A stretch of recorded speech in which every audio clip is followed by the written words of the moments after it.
नमस्कार दोस्तों, मैं हूं जगन्नाथ और आप देख रहे हैं हमारे YouTube चैनल कोलाहल जनजीवन में। तो दोस्तों आज आप सबके बीच पीएम विश्वकर्मा के बारे में एक डिटेल्स जानकारी के लिए एक सेंटर पर विजिट किया हूं और सेंटर मैनेजर आपको बताएंगे कि ये योजना किसके लिए है, कौन कौन कर सकते हैं और इसका लाभ क्या है, इस विषय पर चर्चा किया जाएगा। तो दोस्तों आप लोग बने रहे हमारे चैनल पर और देखिए आगे क्या होता है। चलिए आप सबको बताते हैं कि जगदलपुर के अंतर्गत मेधावी सेंटर है, मेधावी प्रशिक्षण केंद्र। इसमें हमारा प्रधानमंत्री श्री नरेंद्र मोदी जी द्वारा एक और स्कीम चलाया जा रहा था, जिसका नाम है पीएम विश्वकर्मा योजना। तो उस योजना के अंतर्गत ये मेधावी प्रशिक्षण केंद्र है, जगदलपुर में स्थित है। तो चलिए सेंटर मैनेजर से हम लोग बात करते हैं, समझते हैं कि यहाँ क्या क्या चीज़ का ट्रेनिंग होता है और प्रशिक्षण का क्या लाभ मिलता है और लाभ के बाद आगे का प्रोसेस क्या है। चलिए हम लोग जानते हैं। तो नमस्कार। नमस्कार। तो आप ही बताइए हमारा ऑडियंस को कि इसमें क्या क्या लाभ है और इसका प्रशिक्षण क्या क्या होता है, किस किस चीज़ का। चलिए सबसे पहले तो आपको बहुत बहुत धन्यवाद कि आप मौका दिए। और चलिए हम बताना चाहेंगे ये एक्चुअल देखिएगा 17 सितंबर 2023 को जो हमारे माननीय प्रधानमंत्री जो है वो शुरुआत किए थे प्रधानमंत्री विश्वकर्मा योजना। इस योजना के अंतर्गत जो है ये ट्रेनिंग सेंटर प्रधानमंत्री के द्वारा जो है इस योजना को लॉन्च किया गया। और इस योजना में जो है जो पीएम विश्वकर्मा योजना में है वो कुल जो है 18 तरह के ट्रेड शामिल हैं और उसमें भी कुछ 10 सब ट्रेड। तो हमारा जो ये ट्रेनिंग सेंटर है इसमें हम आपको बताना चाहेंगे कि जो जो ट्रेड हम यहाँ पे ट्रेनिंग चला रहे हैं उसको हम बताना चाहेंगे। एक तो राजमिस्त्री, इसमें राजमिस्त्री में जो है 3 और सब ट्रेड रेटेड है। एक जो है कि ब्रिक मेसन है, एक लाइव जिसको हम कंक्रीट मेसन करते हैं, एक टाइल्स है, एक प्लास्टर है। और ऐसे ही जो है हम अगर बात करें टोकरी बनाना का जिसको बास्केट में कर देते हैं, तो उसमें भी जो है झाड़ू वाला है और चटाई। तो ये 2 ट्रेड हो गया। और उसके बाद जो है कि कारपेंटर ट्रेड है और हम बात करेंगे और ट्रेड जो है सिलाई नहीं है। तो लगभग ये जो है ट्रेड हमारा सेंटर में इंक्लूड है। और इस ट्रेड में अब तक जो है लगभग 600 से भी अधिक जो है विश्वकर्मा कहेंगे या पार्टिसिपेंट्स कहेंगे, जिसको हम इस ट्रेनिंग सेंटर की मदद से जो है हमने ट्रेनिंग करवा दिया। और अगर हम उसके लाभ की बात करें थोड़ा सा धन्यवाद। और हमारे ऑडियंस को आप बताइए कि यहाँ प्रशिक्षण कितना दिन का होता है और प्रशिक्षण के बाद उसका जो सर्टिफिकेट है वो कितना दिन बाद उसको मिलेगा। सर्टिफिकेट मिलने के बाद आगे की प्रक्रिया क्या है उसके बारे में तो हमारा ऑडियंस को थोड़ा बताइए। देखिए प्रशिक्षण जो है एक्चुअल जो भी विश्वकर्मा है उनको प्रशिक्षण 2 बार होता है। एक जो है बेसिक ट्रेनिंग जो 5 से 7 दिन का है और एक एडवांस लेवल का भी ट्रेनिंग होता है। तो ये दोनों का ट्रेनिंग का डिस्टेंस जो है थोड़ा सा है, लेकिन अभी जो ट्रेनिंग चल रहा है वो 5 से 7 दिन का। और आपका जैसे सवाल है कि सर्टिफिकेट के बाद वो क्या करेंगे, तो हम आपको बताना चाह रहे हैं कि इस योजना में जो लाभ मिलने वाला है तो वो हम आपको बता दे रहे हैं। पहला लाभ ये है कि उनको जो भी इस योजना से जुड़ा उनको सबसे पहले जो है कि ट्रेनिंग मिलेगा और ट्रेनिंग मिलेगा तो साथ में उनको सर्टिफिकेट भी मिलेगा उनको। और साथ ही साथ हम ट्रेनिंग सेंटर से अगर उनका 5 दिन का बेसिक ट्रेनिंग कंप्लीट हो जाता है तो ट्रेनिंग सेंटर से 24 घंटे के बाद उनको सर्टिफिकेट ट्रेनिंग सेंटर की ओर से मिलेगा और योजना की तरफ से तो खैर मिलता ही है।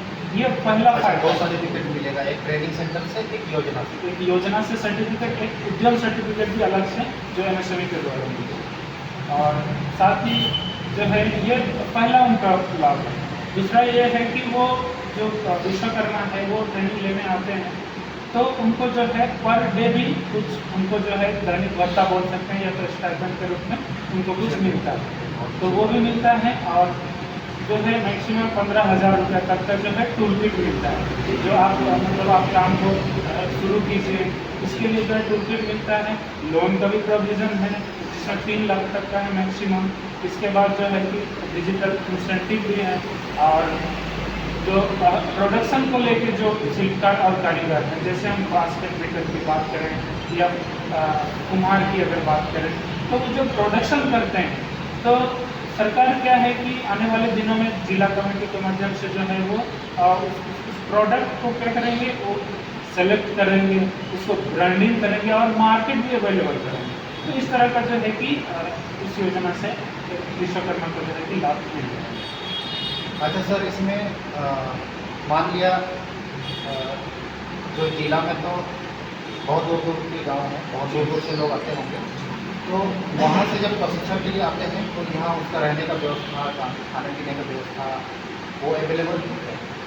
हाँ, उस पर भी हम आपको बताना चाहेंगे। ये एक्चुअल हमारा ट्रेनिंग सेंटर है, वो है नॉन रेसिडेंशियल, माने गैर आवासीय अंतर से। तो कुछ लोग क्या है कि 50 किलोमीटर 60 किलोमीटर से आते हैं। हम जो है प्राथमिकता ये देते हैं कि आप घर से अप एंड डाउन कीजिए, जो भी टाइमिंग है उसको आप शुरू डे में ही बता देते हैं कि इतना टाइम से इतना टाइम तक ट्रेनिंग होना है। दूसरा चीज़ ये कि कोई लोग बहुत ज़्यादा दूर से, ठीक है, तो यहाँ पे हम रहने के लिए उनको यहाँ पे वो हमारे सेंटर पे रह जाते हैं। लेकिन वो जो रही बात फूडिंग, तो वो फूडिंग जो है कि वो अपने खर्च से वो करेंगे, इसलिए कि जो उसका आने जाने का जो एक्सपेंसिव मिल रहा है वहाँ से वो मैनेज हाँ, वो वहाँ से वो मैनेज करेंगे। और इसका रजिस्ट्रेशन किस प्रकार का होता है, और रजिस्ट्रेशन के बाद उसको किस किस प्रक्रिया से गुजरना पड़ता है, और सेंटर तक आने के लिए उसका क्या व्यवस्था है, पूरा डिटेल्स बताइए। देखिए, सबसे पहले तो ये किसी भी ऑनलाइन सेंटर को ये किसी भी ऑनलाइन सेंटर को इसका मतलब अधिकार नहीं है, वो केवल और केवल प्रज्ञा केंद्र को दिया है। तो ये सिंपल सा, जिसका 18 साल से उम्र अधिक हो, ठीक है। 15 साल से कितना साल के लोग यहाँ कर सकते हैं? वैसे तो ऊपर 60-65 तक के लोग हमारे यहाँ ट्रेनिंग ले चुके हैं, तो वो तो नहीं है, पर 18 साल से अधिक हो और वो जो है प्रज्ञा केंद्र में जाए, वो रजिस्ट्रेशन करे, जिसमें बहुत ज़्यादा डॉक्यूमेंट नहीं कहेंगे आपको। आधार कार्ड, लेकिन क्या है कि आधार कार्ड में मोबाइल नंबर रजिस्टर्ड होना चाहिए, बैंक पासबुक होना चाहिए, राशन कार्ड है तो वो ज़रूरी है, और नहीं है तो उनके जो मेंबर जितने भी हैं तो वो सारे का आधार कार्ड, तो ये जरूरी है। और जब रजिस्ट्रेशन हो जाता है प्रज्ञा केंद्र से, तो वो 3 स्टेप में वेरिफिकेशन होता है। फर्स्ट ऑफ ऑल कि वो मुखिया जी के एंड से वो अप्रूव करके जो पंचायत लेवल, उसके बाद फिर जाता है डिस्ट्रिक्ट में डीएम हो गए या डीसी हो गए, उनके लेवल में। उसके बाद फिर जाता है स्टेट में, कहीं तो MSME में, जहाँ DSO वगैरह लोग हैं, ठीक है। उनको उससे अप्रूव हो जाने के बाद जो है वो फिर से वो प्रज्ञा केंद्र में आएंगे, और प्रज्ञा केंद्र में आने के बाद जो है वो एक OTP वेरिफिकेशन करके वो सेंटर टैगिंग करेंगे। जैसे हम अगर मान के चले कि बास्केट मेकर में ट्रेनिंग मतलब अप्लाई किए हैं, तो देखेंगे कि बास्केट मेकर में हमारे जिला में कौन सेंटर चला रहा है, तो उस सेंटर के नाम से जो है OTP टैगिंग अच्छा, वहाँ पूरा लिस्ट दिख जाए। जी। हमारे जिले में इसका जो प्रशिक्षण केंद्र है वो कितना हो सकता है? देखिए, अभी तो एक यहाँ पे है मेधावी फाउंडेशन, और एक मेधावी फाउंडेशन है जो आपका नौमंडी साइड में है, और एक मोजाइक है जो आपका पंपू रोड में है, और लगभग 5-6 या 4-5। ठीक है, चलिए, बहुत बहुत धन्यवाद, आप जानकारी दिए, अपना समय दिए, इसके लिए बहुत बहुत धन्यवाद। और दोस्तों, आप सबको बता देना चाहेंगे कि ये जगदलपुर में स्थित है, मेधावी फाउंडेशन है, और PM विश्वकर्मा के अंतर्गत यहाँ प्रशिक्षण दिया जाता है। कई तरह के प्रशिक्षण यहाँ होते हैं। प्रशिक्षण के बाद आपको सर्टिफिकेट 2 प्रकार का दिया जाता है। सर्टिफिकेट मिलने के बाद लोन को प्रोसेस किया जाएगा। लोन का प्रोसेस मिलने के बाद आप सबको स्वरोजगार के लिए बैंक से कुछ रुपये मिलेंगे, उससे आप स्वरोजगार कर सकते हैं। और इसके बाद कई सारा और भी है। और चलिए, अभी के लिए इतना ही है। और आपके